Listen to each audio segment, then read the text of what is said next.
Well, howdy, folks. Trying a different camera angle here. I may show you why I'm trying a different camera angle because I just upgraded to something. I'll show you. I'll show it to you a little bit later. But it's time for another DVD and Blu-ray update. So let's roll the intro and get right into it.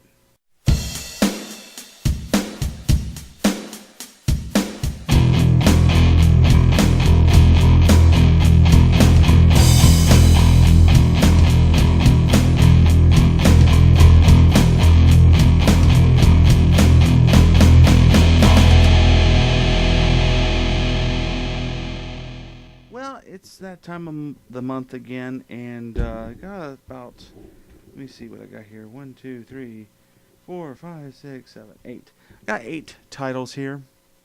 Um, there's been I don't know if there's been some sales going on, but definitely I've been on the hunt because I'm getting a little bit more money. So I've been going out a lot more and picking up some Grandioso Blu-rays and a few DVDs here and there.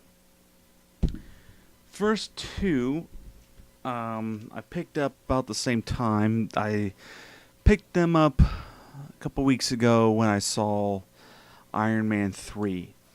And, of course, I had to make a Walmart run. Walmart, this one in particular, is be watching your local Walmarts because they are coming out with some steel books.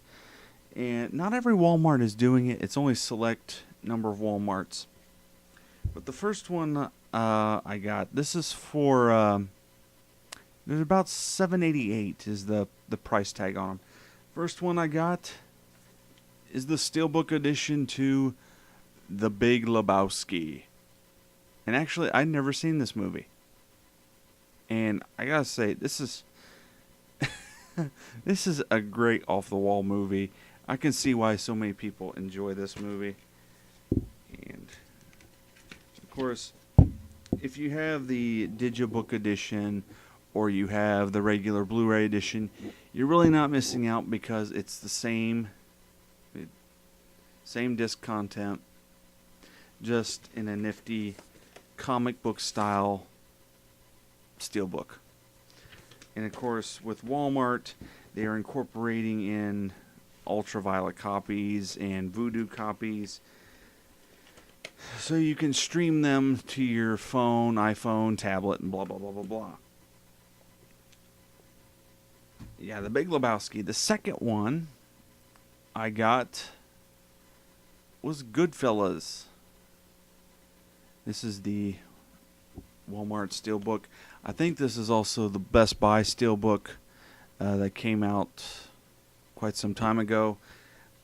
Just Walmart's allowed to sell it without Best Buy's logos and stuff. But yeah, again, if you have the standard edition Blu-rays, you're not missing out. You're just getting this nifty packaging. That's all you're really getting with steelbooks. They are nice to have. I mean that's kind of cool to have a little. I mean, you really don't see that on the regular Blu-ray.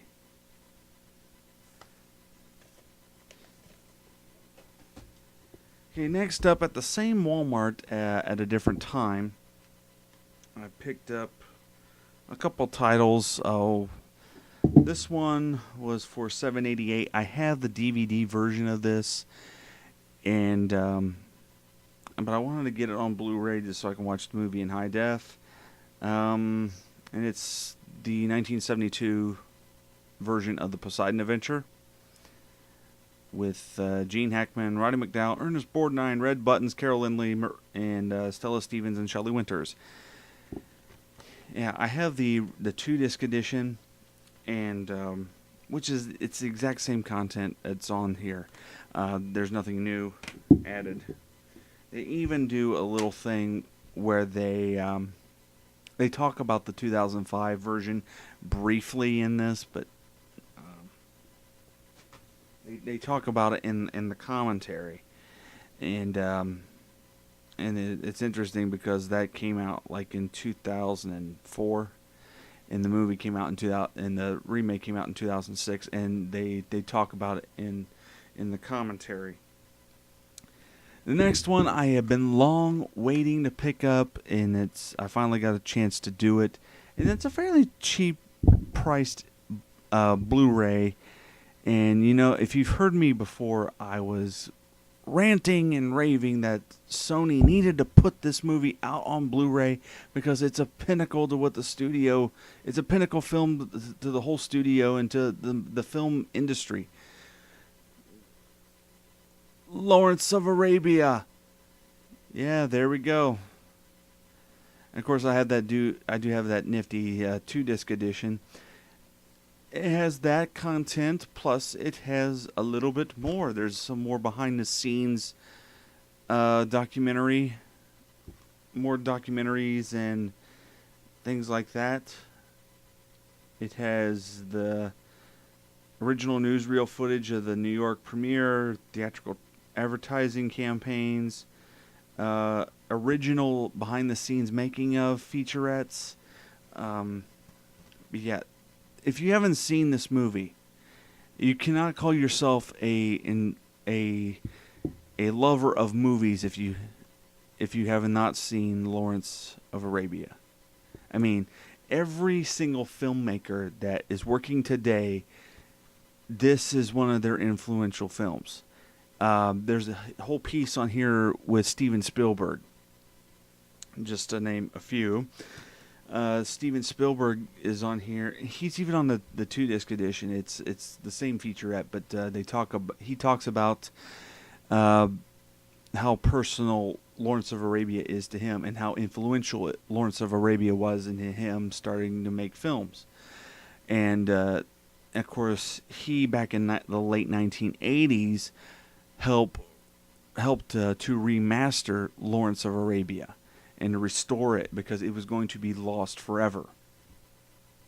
And so David Lean did not have the money or any of the sources to restore Lawrence of Arabia, and Steven Spielberg and Martin Scorsese, along with John Davidson, who's the producer of Titanic, they all pitched in and said, here's the money, go restore it. And that's why Lawrence of Arabia is still out, captivating audiences still to this day. Yeah, Lawrence of Arabia. I'm glad to have that one. Now, the next one I actually picked up at a truck stop. And this version is out of print, actually. If you've seen Zara Nizarek, you have seen this movie several times in his collection. Matter of fact, you've seen this edition a couple times. He even has the briefcase edition, but I was able to pick up the Blu-ray edition, where it just has the Blu-rays, and I'd never seen this movie, but I understand what it was all about, and again, I quite enjoy it. What am I talking about? Blade Runner. This is the 5-disc complete collector's edition. This is long out of print, unfortunately. It has been replaced with a 3-disc edition, I believe, that has a digibook in it. And but I will tell you this: it has that 3-disc edition has those discs are in here. It has. This, of course, is the Blade Runner final cut. The final cut in disc 2 is on a DVD, and it has the 3.5-hour documentary Dangerous Days, which is all about the making of the movie. And the 4th disc has the alternate cuts, has the U.S. theatrical cut, the international theatrical cut, and the 1992 director's cut. And in the 4th disc is just some extra special features, and the 5th disc is the work print version. But yeah, Blade Runner. This is, to me, I think this is the ultimate edition to have, because you have the documentary, you have all the special features, you have the work print version, and you have, you basically have 5 different cuts of the movie. And but what I was kind of disappointed on with this edition is how the special features are on DVD while the movies are in high def. But then I did a little bit of investigating, and I found out that when this edition came out, Warner Brothers what they did was, HD DVD was still around, and they put out simultaneous versions. And so, and the way HD DVD worked was the movie would be in high def, but the special features would be in standard definition. So on this, they put the special features on DVD and so forth. So, but yeah, and you can access, like on the third disc, you can access the various different cuts through seamless branching. They're actually, the 3 different cuts, they run about the same length of time, but it's alternate shots, it's just a bunch of alternate takes and alternate footage and things that have been switched around. And of course, the version I've watched mostly is the final cut. Overall, the movie, I think I actually liked the movie. I thought, for the time, this was kind of a dark piece for Harrison Ford to be doing. It's, Philip K. Dick is not a lighthearted not a lighthearted sci-fi guy. I mean, his stories are very dark and depressing. If you know anything about Philip K. Dick, he was in the mindset that that the future was not going to be this fantasy Star Trek like world. Not everything was going to be nice and shiny and be perfect. It was actually, he was into the mindset, actually, this is going to be the exact opposite. It's going to be very destructive. It's going to brainwash everybody and do all this. So that's where Blade Runner kind of comes from. And of course, Blade Runner is, it's a robot movie, and the one of the things they talk about on the feature is that this all came out in 1982, and there were so many movies that came out in 1982, and a lot of them were great movies, but they were overshadowed by E.T., which is my favorite movie of all time. And do I say it loses points because E.T. beat it out and that they kind of discriminated? No, I give that to Tron. I don't give it to Blade Runner. Blade Runner was in its own mindset. Blade Runner, you had to be in the mood to see it, but everybody was not in the mood to really see Blade Runner. They were in the mood to see E.T. And that's but they say in this movie, on the special features, that E.T. is a great movie. It's a wonderful movie, but the problem is that it overshadowed a lot of other movies that came out. Like example would be John Carpenter's The Thing and Tron and of course Blade Runner, and they actually run down the whole list that came out summer of 1982. So if you're a fan of the summer of 82, this is definitely something you need to add to your collection. I myself was not born in 82. My parents were married in 82. But I do find myself, I am a little bit of a fan of those movies that came out that summer. Those movies were so iconic that they really adapted with the home video market. And when they came out on home video, that's how I experienced them. I didn't see them in the theater. And some of them I wish I would have seen in the theater, but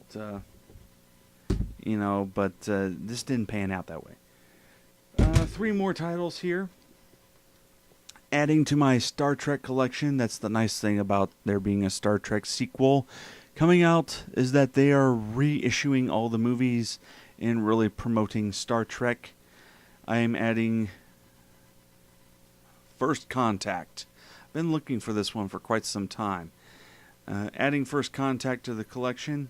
Now, interesting, when they first started doing, I did not want to, when they started putting Star Trek on Blu-ray, the only way that you could get the entire Trek movie series was in these big box sets.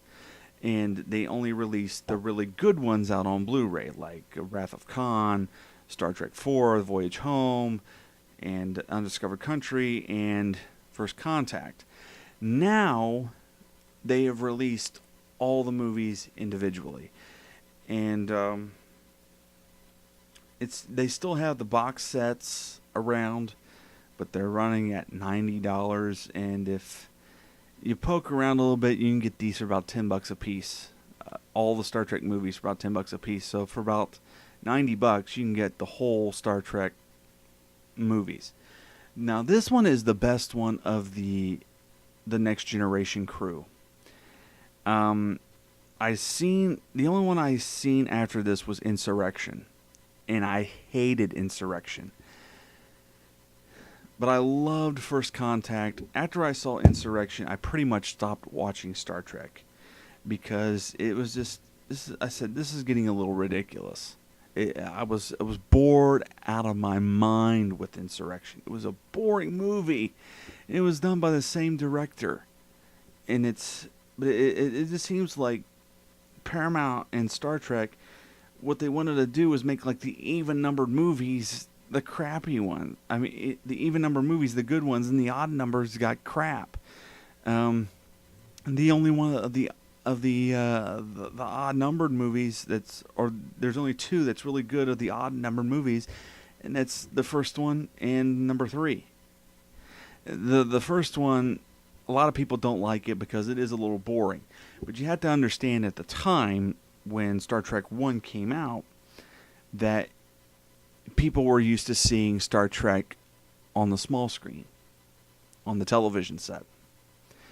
And you had to keep in mind that the Enterprise was this huge structure, and that it was the first time that the Enterprise had been on the big screen.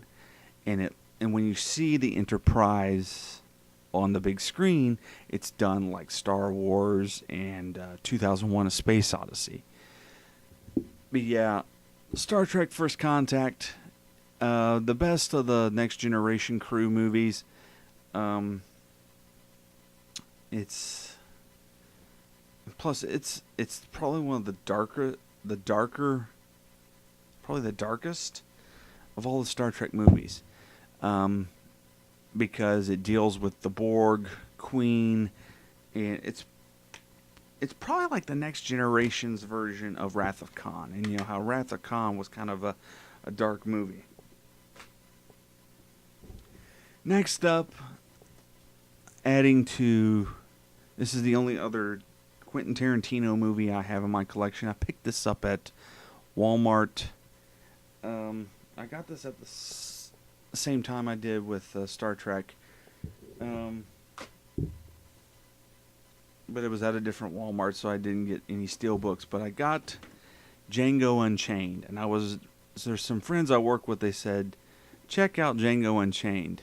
They said, even if you're not a fan of Tarantino, they said check it out because they said it's really fun. They said there was one part that got a little boring, but they said check it out. They said it's off the wall, it's fun.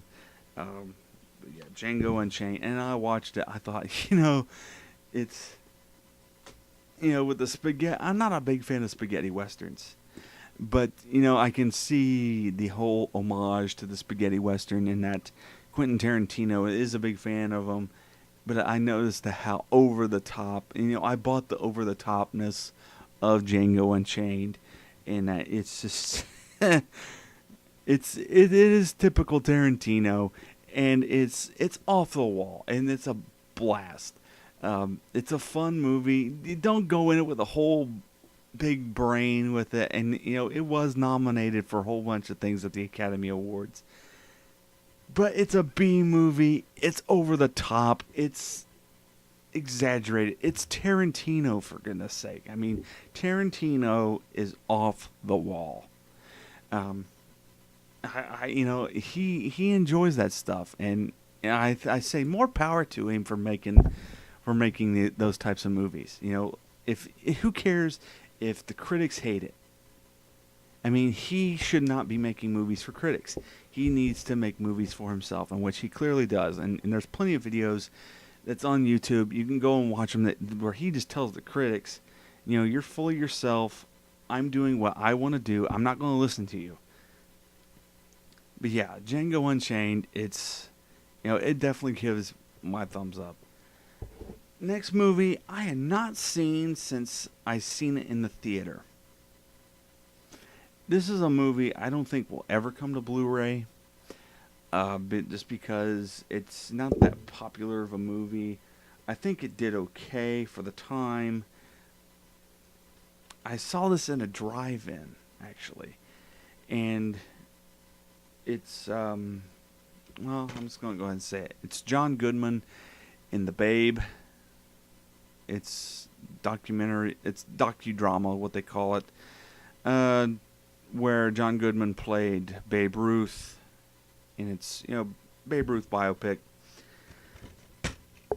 And I had not seen it since 1992 when it played at a drive-in. And, it's got John Goodman, Kelly McGillis, Bruce Boxleitner. It's a whole movie about Babe Ruth and his career as a major ball player. It talks about it even shows things like when he was actually an orphan, and that his dad dropped him off in an orphanage because he didn't love him. Basically, he was mean to him. Yeah, that's the Blu-ray and DVD haul, and that's pretty much what I got for this month. Now, I'm going to switch to the phone here, because I'm going to show you what else I picked up. So, here we go. Okay, I think you can see me. But the other thing I picked it up just this week. A lot of sales going on, and I thought I'd better do it.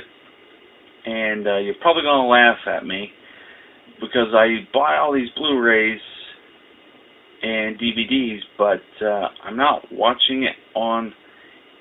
I was watching it on standard def. I had been lying to you. I had not been watching Blu-rays the way they should be until now. Ta-da! There it is, folks. It's a 22-inch Insignia HD 1080p television. It's also doubling as my computer monitor. That's the nice thing about it, is I can plug everything into this television set and watch it in full 1080p. Yeah, now if I can only do my videos in 1080p, even though I convert them, that's what I got to work with.